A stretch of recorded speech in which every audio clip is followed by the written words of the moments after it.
right, well, thanks for this invitation to speak. I'll be talking about local control for bias correction of time-to-event observational studies. I have no disclosures related to the current work. We first presented this work at Odyssey at the last conference, where we were fortunate to win the best poster in methodological research. I produced this poster with my student Nick Love, and this is also online should you wish to download and view the poster on the Odyssey website. As an overview of the presentation, and talk a bit about some methodological challenges to treatment comparisons, talk about the local control methodology and our extensions of it to survival analysis, show some examples with some real-world data, and then talk about how this same methodology can be used for bias-corrected patient-level prediction, and close a few discussions of the future directions.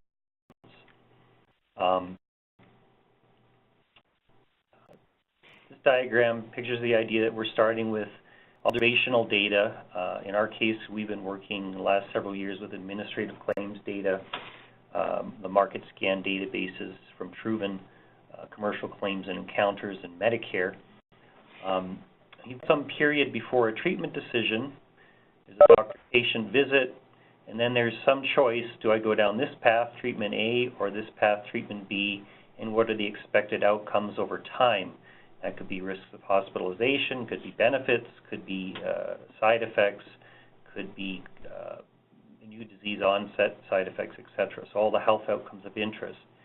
And there's all sorts of sources of bias and heterogeneity of treatment effect that when we're not doing a randomized controlled trial, we have to account for. So we have to deal with the demographics, medications, comorbidities, differential drug metabolism, even substance use that might affect how a patient could respond. So there's multiple methodologies that people use for observational studies.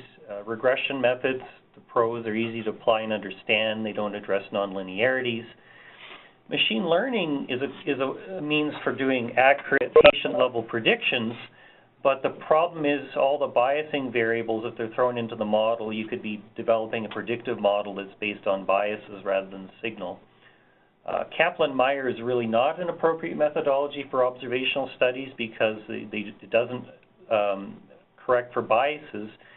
However, one real benefit is a non-parametric method. It models time to event and is visually intuitive. Those survival curves you can look at and easily compare the risk profile of treatments over time. The Cox regression is an approach to addressing the biases using covariates in a linear time to event model. It doesn't account for competing risks. Of course, it has a limit to linear models and assumes proportional hazards. Competing risk regression addresses the benefits, gives you the benefits of Cox regression, but it also accounts for competing risks. But it has some of the same limitations of Cox regression. Propensity scoring is an approach used a lot in observational studies. It's one of the favored ones in the Odyssey community. Corrects for biases, can handle covariates, many covariates, and it can be extended to survival frameworks. One limitation with it is people with the same propensity for treatment may be markedly different. So for instance, if you build a predictive model of which treatment you're most likely to be given in propensity scoring, and then you group patients by similarity propensity for treatment, it could be in your models that a 99-year-old woman and a 25-year-old man might have the same propensity for treatment, and they'd be grouped together for comparison. One other thing, most of these methods don't provide, except for machine learning, is high accuracy patient predictions. So criteria for better methodology is it would have all the benefits and none of the drawbacks. We'd like to support regression-like things where our outcome is a binary or a continuous outcome, as well as time-to-event survival-based outcomes, including competing risks. We'd like the visual intuition like we get with Kaplan-Meier. We want to correct for biases. We want to not make parametric assumptions. We want to make treatment comparisons among like patients and support high-quality patient-level predictions. And so the research we've been doing is working towards all of these, and in many cases we think we're there. And so the local control methodology was developed, probably first published in 2010. There's some earlier work of an RPAC was released a little earlier by Bob Obenchain and Stan Young. The idea is to cluster patients by similarity and compare outcomes among like patients.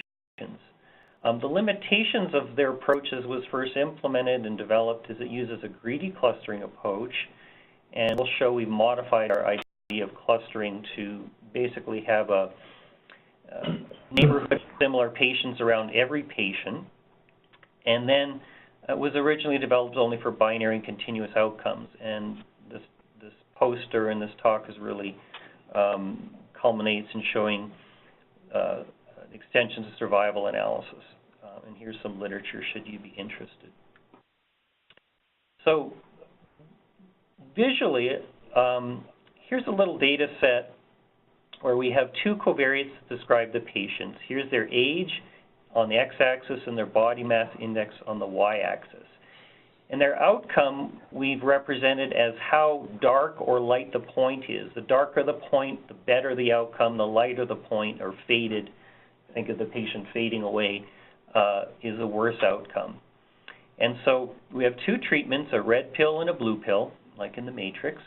And the people who are younger and have a lower body mass index are more likely to be given the blue pill, and the people who are older and have a higher body mass index are more likely to get the red pill. And so when we look at the there's a treatment bias in that, you know, the blue pill is going to look to have much better outcomes because they're given to the healthier people. However, if you look at a window of patients who have very similar age and body mass index, as we've circled a few of these here, you can see that the outcomes tend to be quite similar within a given neighborhood.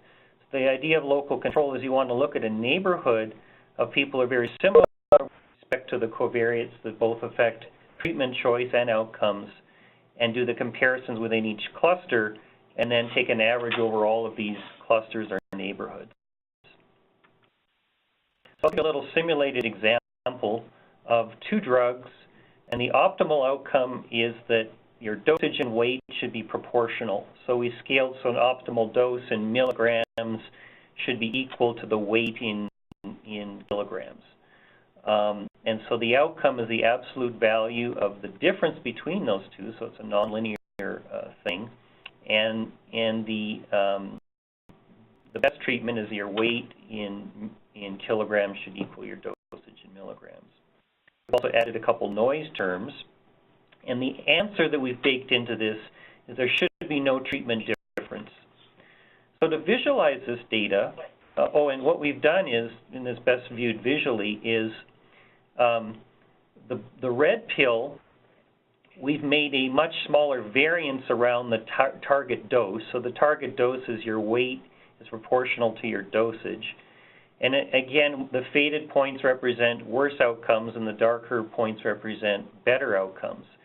So you can see people whose weight and dosage is proportional have the best outcomes, and as we go off the diagonal in either direction, the outcomes are worse. Now, because the red pill was dosed with a smaller variance for whatever reason, and the blue was dosed with a higher variance, if you do a histogram of the outcomes, there's a lot more worse outcomes on the blue pill, and a naive comparison of the treatment difference would suggest that the blue pill is much worse, whereas there really is no difference in the actual treatment difference. It's just the bias with regard to the variance. So if you think of what we're doing when we do a comparison like that without any correction, we're looking at all the data and just comparing the treatments for one versus the other. For a given patient, what we want to do is have a neighborhood of very similar points in terms of weight and dosage, we see there's still a bit of a skew to the data, but the outcomes are much more similar in a small neighborhood versus, you know, a larger neighborhood. And there is a problem if we go to too small a neighborhood, there's actually no near neighbors. And so there's this idea of an informative cluster or cluster size, where the cluster size needs to be large enough to incorporate patients that have both treatments. So after correction, what happens is these two distributions come into line, and the difference should approach zero the smaller the cluster size that we do. And so I'll talk a bit about the question of how does one choose relevant covariates. So propensity scoring approaches, like have been done in Cyclops, are nice in that you can throw in hundreds of thousands of variables and let their sparse regression approach select what the relevant ones are. With local control, perhaps one of the main limitations is it's not appropriate to throw in thousands of variables. That being said, one could throw in a propensity score as one of the variables and then add additional ones on top of it. And so we want to first find variables correlated with the choice of treatment, which is related to the treatment bias. Perform a sensitivity analysis to see if the inclusion of that variable in the local control process has any effect, and we're going to use design of experiments approaches, and then retain only the relevant variables. So here's an example, and this is a visualization where we've thrown in addition to weight and dosage, two noise terms, and we show whether or not we include weight, dosage, and one or the other of the noise terms. So this binary indicator of the black one, 0, 0, 0, 0, means no correction. And so we see a treatment difference. The black's kind of hidden back here of, looks like 8. 8 is the difference, which is the same as the uncorrected outcome. And 1, 1, 1, 1 has all 4 variables included, including the latter 2 being the noise terms. And so what we see is the solid line, solid purple, includes just the 2 variables. However, including the 2 noise terms, as we bring in and shrink the cluster size to comparing only very similar patients, that this treatment difference asymptotically approaches 0. So it is not, having a few noise terms is not a problem. However, you say, well, it's unnecessary to have those extra dimensions of similarity that are irrelevant, and so how can we choose the variables that matter? And so one approach is you can do a full factorial design of experiments. A nice methodology I learned as a graduate student at Glaxo Wellcome years ago. Stan Young taught a great course in design of experiments. And you look at the treatment difference at some point or integrated over all points with each of the different combinations of including or not including a given variable. So -1 means the variable wasn't in the model, and +1 means it was. And then you can do a regression on the main effects and interaction terms, and we see only dosage and weight are involved in the model, and they explain all the variability. So these noise terms should not be included. It's something that we can detect. So in order to extend this to survival analysis, so recall first, you know, within each cluster you have 2 treatments, and then there's an outcome of treatment A versus the outcome of treatment B. You subtract the 2 and you get a treatment difference, and you average that treatment differences over all of the clusters.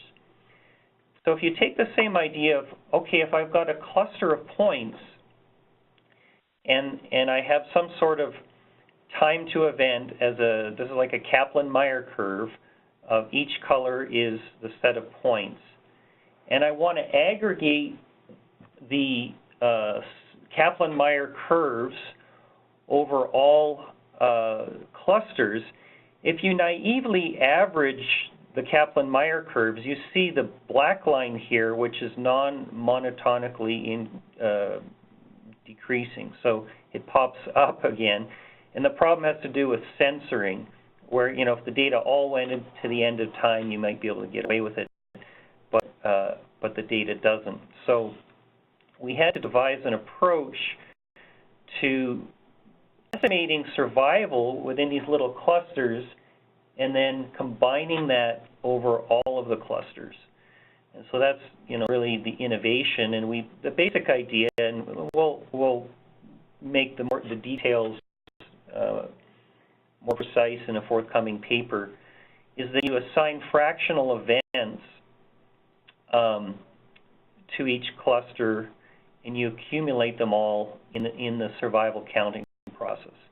And you can do either a Kaplan-Meier, which is just a time to one event with censoring, or you can do the same kind of counting process with competing risks, where you can have more than one event that stops observation. And the most important one, and I'll show an example later, that we see in observational studies to consider is there's a time to event of interest, could be death, could be a side effect, but there's also the idea that are you on monotherapy, and ending monotherapy by either taking an additional drug or having a long enough gap in treatment that you consider a person's not on a drug is another competing risk that if not accounted for, can adversely impact your estimates of your time to event. So right now, within the Odyssey stack, Cox proportional hazards is what's used, and it doesn't account for multiple competing risks. So here's an animation of an example where there's a treatment bias, where the dotted line shows the estimate before correction, and the blue pill has a apparently better survival profile. You know, fewer people have had the adverse event or have died, depending what the outcome is you're looking at. And we visualize as you shrink the cluster size, in fact, the red pill is actually better than the blue pill after correcting for the biases in this simulated data. And it was analogous to the age and body mass index, only the outcome was a time to event. And so I'll now show some real data. So here's a Framingham hypertension data, and this is 2,400 patients. And we looked at the treatment as smoking. And so you don't normally think of smoking as a treatment, but it's more like an exposure. And so we divided into 3 levels of smoking, from non-smoker to light smoker to heavy smoker. The darkest line represents the heaviest, and the dotted is the non-smoker, and the dashed is the light smoker. So this is a competing risk cumulative incidence curve. So you see the time in years and the cumulative incidence on one hand of hypertension as one outcome, but the competing risk of death. So this idea of competing risk is if you die, you can't ask when would have you gotten hypertension in the future, and so you need to account for these competing risks. So we see death curve is kind of as expected. The heavier smokers have a greater cumulative incidence of death than the non-smokers and the light smokers. But this puzzling thing is the non-smokers have the highest incidence of hypertension. The heavy smokers are next, and the light smokers have the lowest incidence of hypertension. So we can ask, so if we naively looked at this, the answer might say, hey, go lightly smoke if you want to lower hypertension. However, it's still not a good idea if you're worried about death. However, we haven't corrected for the biases in the data. And so what we did is we corrected for sex, heart rate, body mass index, blood pressure, age, glucose, and cholesterol at enrollment. And there's some limitations there because those things could have changed over the years. But on the left is the uncorrected competing risks of hypertension in blue and death in red. And we see with local control, as well as with competing risks regression, the fine and gray competing risk regression approach, that the heavy smokers and the non-smokers have a comparable hypertension, and still the light smokers have a lower hypertension. And we see with death after correction, there's still the same pattern where not smoking is your best approach to reduce your risk of all-cause mortality. These results are consistent with publications, and I won't go into the mechanisms of it, but there's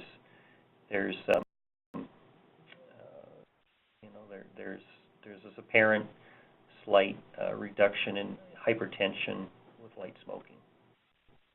Not a good idea, though. So here's another study we did with the commercial claims and encounter data from MarketScan. We were looking at kidney disease. Why? We're studying bipolar disorder and looking at many different treatment comparisons as part of our PCORI grant. And there's been this expectation that lithium has a higher risk of kidney disease than other treatments, but very little is known about the risks of renal disease on other treatments. So we looked at patients who had 1 year of no kidney conditions. They started monotherapy on one of 9 different drugs, either lithium or one of these antipsychotics or one of these mood-stabilizing anticonvulsants. And then we did a competing risk survival analysis of any renal condition, which is the whole SNOMED hierarchy under kidney disease, which represents over 1,000 conditions. Competing risk of ending monotherapy, which is either a 30-day break in treatment or adding one of the 8 other therapies, or censored data, which also includes both death and the data ending in 2014. So here's the uncorrected, and you notice, for instance, risperidone seems to be the best naively. However, when we correct with competing risks and competing risks local control, the risperidone changes quite significantly, moves more to the middle of the pack. Regardless of correction, it seems lamotrigine has the highest risk. Lithium and a couple other drugs, it looks like oxcarbamazepine and quetiapine, are comparable in terms of renal risk of renal disease. Why did risperidone change so much? It has to do with an age bias. It's more likely to be given to children, and so when you're younger, you're less likely to get kidney disease. Now, this is just preliminary data. We're still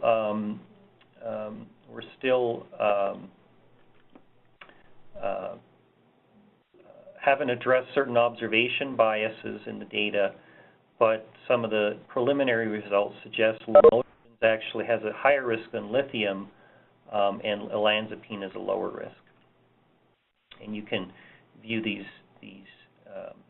confidence intervals on expected risk with this model. And finally, I'd like to talk a bit about local control for bias-corrected patient-level prediction.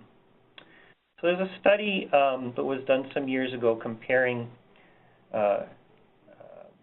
abciximab versus placebo for percutaneous coronary interventions. The outcome was treatment costs per life year gained. An early analysis done, among others, with Bob Obenchain, who created local control, they found that there is a cost-effectiveness for adjunctive therapy. So you get this coronary intervention and you get this treatment. So let's examine it with local control. And so what this shows is, as a function of shrinking that radius to a smaller and smaller fraction of the maximum, including, here's perfect matches, it evens out around $950 cost benefit. So here's the treatment difference of abciximab minus control, and so negative means that abciximab is better. However, that's just sort of a main question, one versus the other. What about after you've grouped people for comparison, how do the other covariates drive outcomes with subsets of patients? And so we did a little bit of recursive partitioning on the treatment differences. So your Y in your model is no longer the outcome, but the delta between the two treatments. And we see that among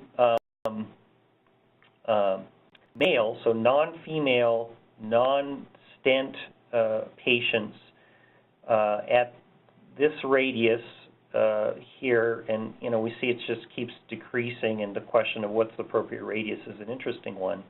But we can make the case that a really important subset of male patients who did not have a stent inserted had a huge cost benefit of $5,000 per life year. In fact, most of the other subsets sort of hover here around 0.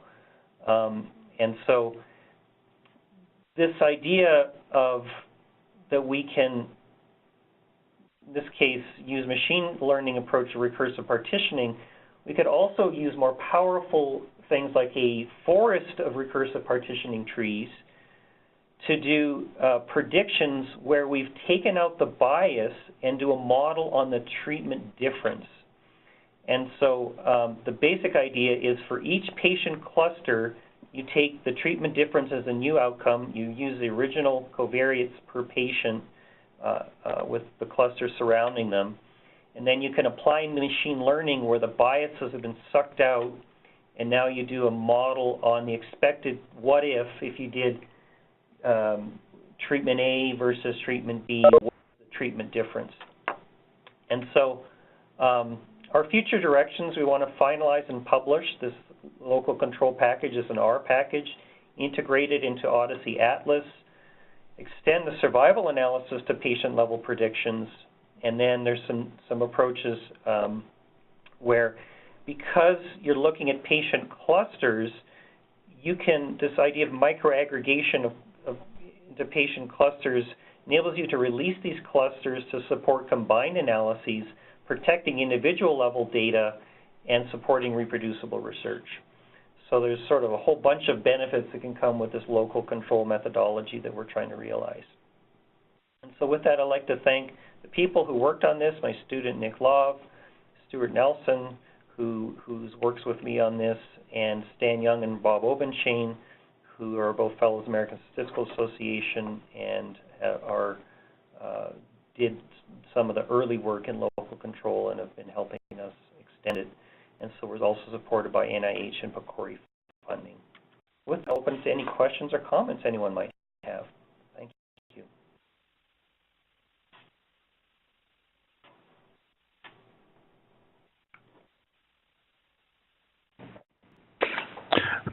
Hi, Christophe. This is Peter. I have a question. So can you elaborate a little bit on how you select the initial set of features for your methods? And is that based on literature, or how do you decide which features to include, and what's the impact of that on the performance?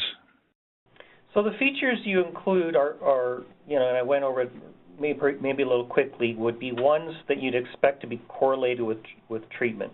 So much as in propensity scoring, where you try to build a model of what is the probability that you'll have one treatment versus another.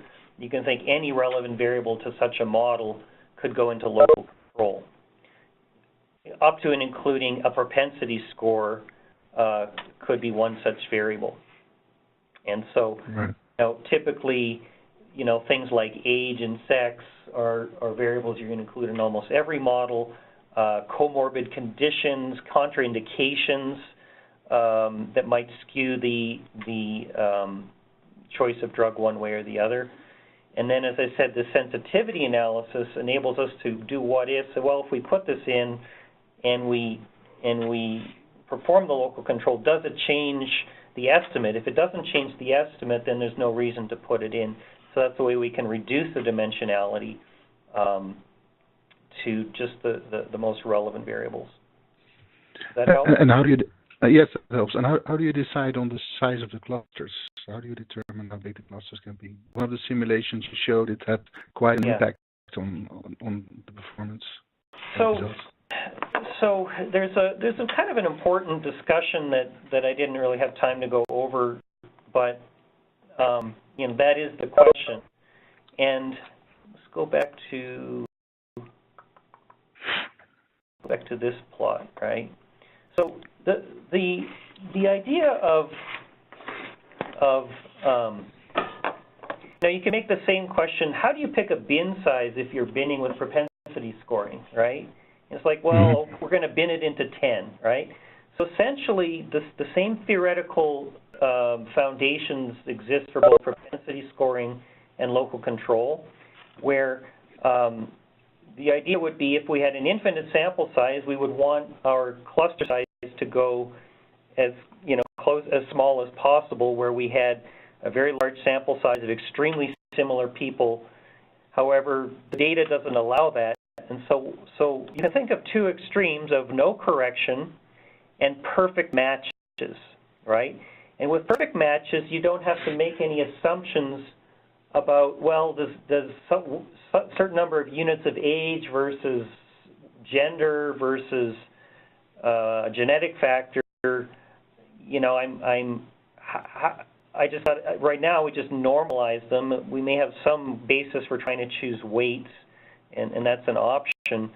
But if you have perfect matches, you don't have to make those decisions. And there's ways you can coarsen. There's an approach called coarsened exact matching. They can basically say, well, if I think all these ages are the same, then I can, you know, have perfect matches on age if I have wide enough bins. And it's that range in between the no correction to perfect matches. And really what you want to do is a sensitivity analysis to say, well, if I look at perfect matches, it seems as we shrink, it approaches the perfect matches. The truth lies somewhere between these. A rule of thumb might be the fraction of the data remaining. You know, we don't want to go lower than, say, dropping 20% of the data. But that's just a rule of thumb. And so it's a very good question, and it's more about not saying there is a one true answer, but saying the answer lies somewhere in this range. And if it's smoothly monotonically decreasing, as we showed in this case, and pretty much, you know, it's mostly below zero all the time, we can make the case, well, look, it's more cost effective, especially for this arm of male non-stent users, to say that it's more cost effective here. And there's, you know, also confidence bands that we've done through statistical resampling that say, well, if you look at these 90% confidence intervals on this, maybe it's hard to say that there is a difference regardless of where we look along this continuum. Thanks. Thank you for that question.